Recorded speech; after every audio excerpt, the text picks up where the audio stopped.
अमरावती शहरात मोकाट श्वानांच्या वाढत्या दहशतीमागे श्वान नसबंदी मोहिमेला लागलेला ब्रेक कारणीभूत ठरत आहे। नसबंदी करणाऱ्या संस्थेचे तब्बल 48 लाख रुपयांचे देयक रखडल्यानं मार्च महिन्यापासून श्वानांची नसबंदी आणि लसीकरण पूर्णपणे ठप्प झालं आहे। अमरावती महानगरपालिकेच्या देखभालीत मोकाट श्वानांची नसबंदी करणाऱ्या संस्थेचे 48 लाख रुपयांचे देयक प्रलंबित असल्याचं मार्च महिन्यापासून नसबंदी आणि अँटी रेबीज लसीकरणाची मोहीम बंद पडली आहे। मनपाच्या स्थायी समितीनं या प्रकरणातील देयक ऑडिट पूर्ण होईपर्यंत स्थगित ठेवण्याचे आदेश दिले होते। त्यानंतर नसबंदीचं काम पूर्णपणे ठप्प झालं आहे। शहरात मोकाट श्वानांचा त्रास दिवसेंदिवस वाढत असून नागरिकांमध्ये भीतीचं वातावरण निर्माण झालं आहे।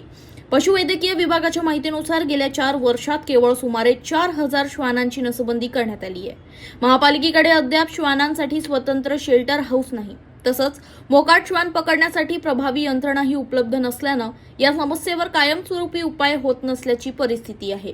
नसबंदी आणि अँटी रेबीज लसीकरणाची प्रक्रिया ठप्प असल्यानं शहरातील मोकाट श्वानांची संख्या वाढत असून या समस्येवर तातडीनं उपाययोजना करण्याची मागणी नागरिकांकडून होत आहे।